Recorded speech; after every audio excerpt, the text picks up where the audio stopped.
नमस्कार व्यूअर्स। और आप सब लोग कैसे हैं? आशा करती हूँ आप सब लोग अच्छे होंगे, स्वस्थ होंगे और मेरा शिव पुराण का पाठ अवश्य देखते होंगे। तो सबसे पहले हम जान लेते हैं कि कल तक हमने कहाँ तक पढ़ा था। तो कल तक था कि शिव जी पार्वती को बता रहे हैं कि नवो अंगों के पृथक पृथक लक्षणों के बारे में, जो भक्ति के जो लक्षण हैं वो उसके बारे में। तो वो कहते हैं कि देवी, अब तो मन लगाकर मेरी भक्ति के पूर्वोक्त नवों अंगों के पृथक पृथक लक्षण सुनो। वे लक्षण भोग तथा मोक्ष प्रदान करने वाले हैं तथा जो स्थिर आसन से बैठकर तन मन आदि से मेरी कथा कीर्तन आदि का नित्य सम्मान करता हुआ प्रसन्नता पूर्वक अपने श्रवण पुटों से उसके अमृतोपन रस का पान करता है, उसके इस साधन को श्रवण कहते हैं। इस तरह उन्होंने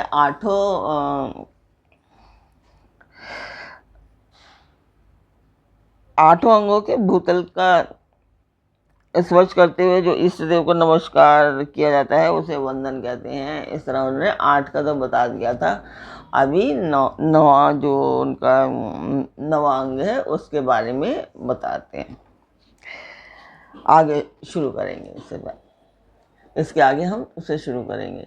तो आप जानना चाहेंगे, जो लोग नए दर्शक हैं वो जानना चाहेंगे कि मैं ये पाठ क्यों कर रही हूँ। तो ये एक शुभ कार्य है, मंदिर के लिए है और इसमें मैं आप सब लोगों का सहयोग चाहती हूँ कि आप सब लोग सहयोग करें इसमें मेरा, और मुझे बहुत ज़्यादा सहयोग की आवश्यकता है। सब्सक्राइब करें, लाइक करें और शेयर करें और अपने परिवार और मित्रगणों को भी स्पेशली बोल करके कहें कि शेयर आप मेरे पाठ को शेयर करें और इस चैनल को सब्सक्राइब करें। तो यही है, सब्सक्राइब करते रहें, शेयर करते रहें ज़्यादा से ज़्यादा। तो जिस मंदिर का मैं वर्णन कर रही हूँ उस मंदिर की मैं वीडियो डालती हूँ, आप लोग देखिए और मुझे बताएं कि आपको मेरा पाठ कैसा लग रहा है, शिव पुराण कैसा लगता है और इसमें कुछ जो कमियां हैं आप मुझे वो भी बता सकते हैं, जो अच्छाइयाँ हैं वो तो मैं बिल्कुल सुनना चाहूँगी।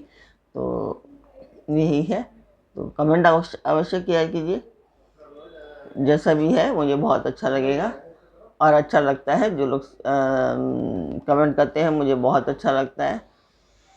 तो और कुछ क्वेश्चन होते हैं तो वो भी आप पूछ सकते हैं मुझसे, मैं आपका क्वेश्चन का आंसर ज़रूर करूँगी।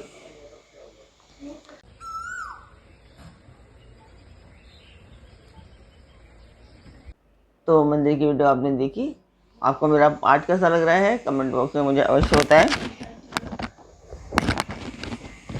आपने सब्सक्राइब अभी तक किया या नहीं, सब्सक्राइब अवश्य करें। तो अब हम चलते हैं आज के पाठ पर। स्वागत करती हूँ मैं आप सभी का अपने इस कार्यक्रम शिव पुराण में। तो शिव पुराण में कल तक आपने सुना था कि भक्ति के पूर्वक नवों अंगों के बारे में बता रहे हैं शिव जी। तो 8 अंग के बारे में तो बता दिया था और 9 अंग के बारे में मैं आज शुरू करती हूँ।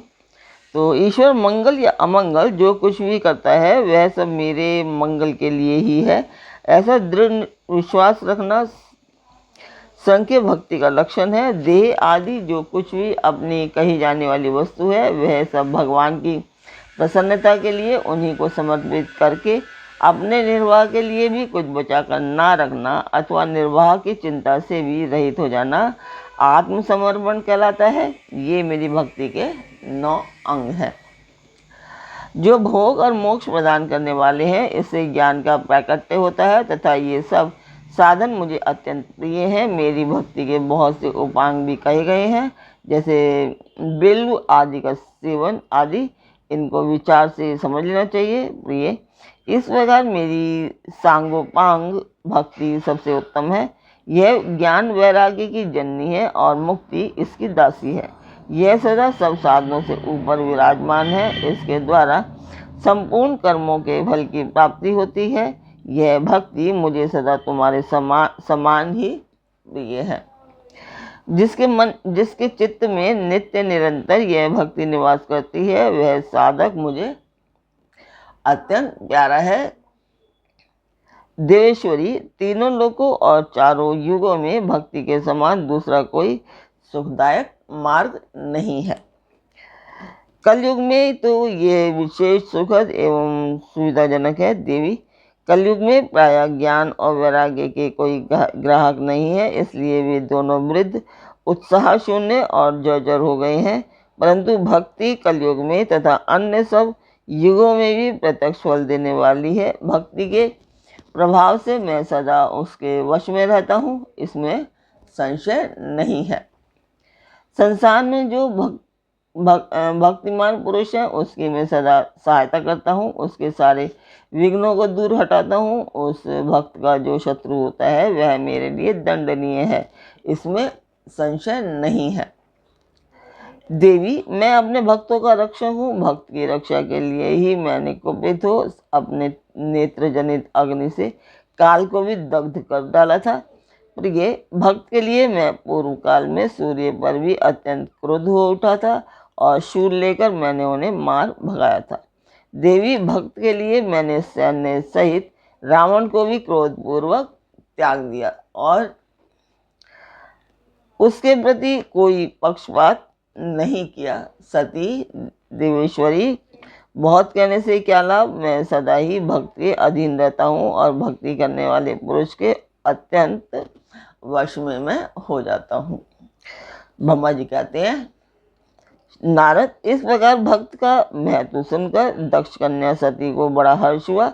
उन्होंने अत्यंत प्रसन्नता पूर्वक भगवान शिव को मन ही मन प्रणाम किया। मुने, सती देवी ने पुण्य भक्ति कांड विषयक शास्त्र के विषय में भक्ति पूर्वक पूछा। उन्होंने जिज्ञासा की कि जो लोक में सुखदायक तथा जीवों के उद्धार के साधनों का प्रतिपादक है, वह शास्त्र कौन सा है। उन्होंने यंत्र मंत्र शास्त्र, उसके महात्म्य तथा अन्य जीवोद्धारक धर्म में साधनों के विषय में विशेष रूप से जानने की इच्छा प्रकट की। सती के इस प्रश्न को सुनकर शंकर जी के मन में बड़ी प्रसन्नता हुई। उन्होंने जीवों के उद्धार के लिए सब शास्त्रों का प्रेम पूर्वक वर्णन किया। महेश्वर ने पांचों अंगों सहित तंत्र शास्त्र, यंत्र शास्त्र तथा भिन्न भिन्न देवेश्वरों की महिमा का वर्णन किया। मुनीश्वर, इतिहास कथा सहित उन देवताओं के भक्तों की महिमा का, वर्णाश्रम धर्मों का तथा राजधर्मों का भी निरूपण किया। पुत्र और स्त्री के धर्म का, महिमा का, कभी नष्ट न होने वाले वर्णाश्रम धर्म का और जीवों को सुख देने वाले वैदिक शास्त्र तथा ज्योतिष शास्त्र का भी वर्णन किया। महेश्वर ने कृपा करके उत्तम सामुद्रिक शास्त्र का तथा और भी बहुत से शास्त्रों का तत्वतः वर्णन किया। इस प्रकार लोकोपकार करने के लिए सद्गुण संपन्न शरीर धारण करने वाले त्रिलोक सुखदायक और सर्वज्ञ सती शिव हिमालय के कैलाश शिखर पर तथा अन्य स्थानों में नाना प्रकार की लीलाएं करते थे। वे दोनों दंपति साक्षात परब्रह्म स्वरूप हैं। तो आज का पाठ मैं यहीं पर पूर्ण करना चाहूँगी। कल फिर मिलेंगे एक नए पाठ में।